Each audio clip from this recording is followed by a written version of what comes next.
आप देख रहे हैं इंडिया टाउन न्यूज, भारत की बात।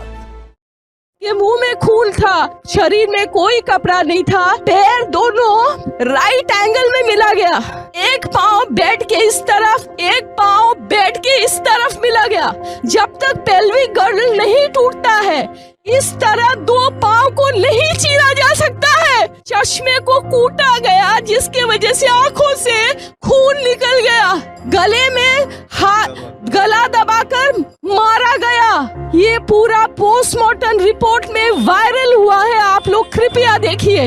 I promise you that not a grain of the words I utter today is a lie. नमस्कार, आप देख रहे हैं इंडिया टाउन न्यूज। मैं हूं आपके साथ कमल घोष। आज नेशनल पॉलिटिक्स में बात करते हैं Kolkata doctor rape murder case की।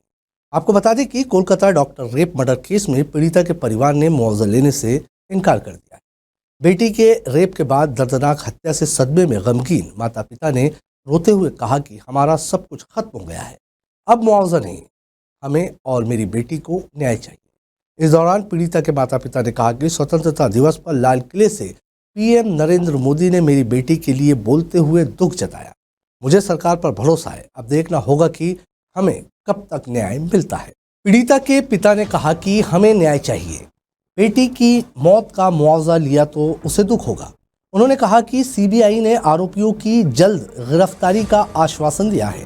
उन्होंने कहा, हमारे साथ करोड़ों लोग हैं, आखिरी बार जब अपनी बेटी को देखा तो हमने भी अपना जीवन स्वाह कर दिया था। हमारे लिए सब कुछ खत्म है और अब हमें इंसाफ का इंतजार है।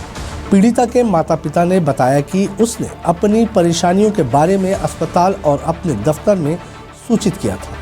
उन्होंने कहा, प्रधानमंत्री नरेंद्र मोदी ने 15 अगस्त को लाल किले से मेरी बेटी के लिए बोला है। सरकार पर तो भरोसा है, पर सीबीआई ने कहा है कि जल्द जांच से जवाब मिलेगा। वहीं मामले में मेडिकल कॉलेज के पूर्व प्रिंसिपल संदीप घोष समेत कई डॉक्टर भी सीबीआई के रडार पर आ गए।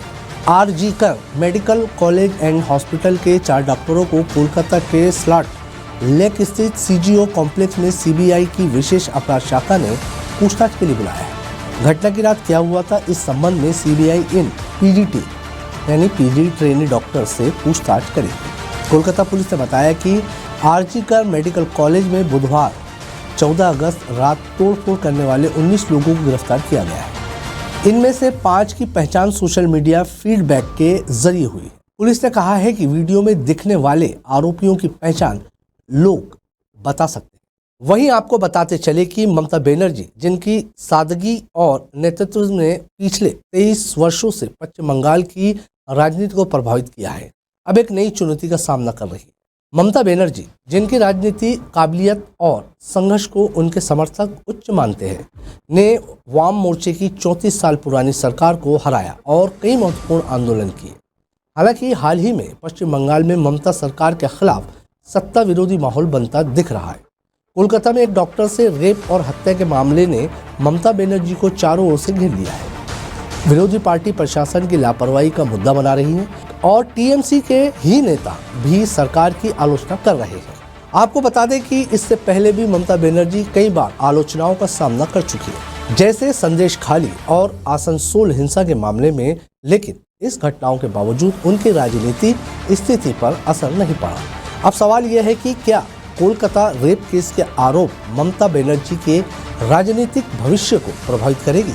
पुलिस की जांच को लेकर कई सवाल उठ रहे हैं। ममता बनर्जी के लिए ये चुनौती कड़ी है, क्योंकि इस घटना की तुलना दिल्ली के निर्भया केस से की जा रही है। पश्चिम बंगाल में पुलिस की कार्रवाई को लेकर आलोचना की जा रही है और सीबीआई को जांच सौंपने के बाद भी समस्याएं उत्पन्न हुई है। आधी रात को मेडिकल कॉलेज पर हमला हुआ, जिससे कई सवाल उठे कि ये हमला सबूतों को नष्ट करने की कोशिश थी या कुछ और। वहीं टीएमसी नेताओं की चुप्पी भी एक बड़ा मुद्दा बन गई है। 2011 में मुख्यमंत्री बनने के बाद से ये पहली बार है जब ममता बनर्जी को सार्वजनिक रूप से राज्य पुलिस की कमियों को स्वीकार करना पड़ा है।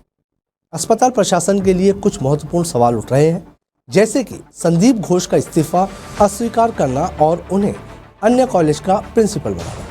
लोकसभा में टीएमसी के सांसदों की चुप्पी ने भी स्थिति को जटिल बना दिया है। महुआ मोइत्रा जैसी प्रमुख सांसद ने इस मुद्दे पर बहुत कम प्रतिक्रिया दी है, जबकि उन्होंने पहले अन्य मुद्दों पर तेजी से प्रतिक्रिया दी थी। बीजेपी ने ममता बनर्जी के इस्तीफे की मांग की है और प्रदर्शनकारियों का कहना है कि पुलिस ने उपद्रवियों को रोकने की कोशिश नहीं की है। ममता बनर्जी ने विरोध मार्च और प्रदर्शन की योजनाएं बनाई हैं, लेकिन बीजेपी का दबाव बढ़ता जा रहा है। बता दें कि विगत 9 अगस्त 2024 को कोलकाता के आरजीकर अस्पताल के सेमिनार हॉल में एक महिला डॉक्टर का शव मिला था। इसके बाद से ही रेजिडेंट डॉक्टर मामले में पीड़िता के लिए न्याय की मांग कर रहे हैं। सरकारी आरजीकर मेडिकल कॉलेज और अस्पताल में ड्यूटी पर तैनात 31 वर्षीय पोस्ट ग्रेजुएट रेजिडेंट डॉक्टर के साथ 8 अगस्त की रात कथित तौर पर यौन उत्पीड़न किया गया और उसकी हत्या कर दी गई। अधिकारियों ने चेस्ट मेडिसिन विभाग के सेमिनार हॉल में द्वितीय वर्ष की छात्रा का अर्धनग्न शव बरामद किया था, जिस पर कई चोटों के निशान थे। वहीं पोस्टमार्टम रिपोर्ट में चौंकाने वाला खुलासा हुआ है। इंडिया टाउन न्यूज के लिए फिलहाल इतना ही। मुझे दीजिए इजाजत। नमस्कार। आप देख रहे हैं इंडिया टाउन न्यूज, भारत की बात।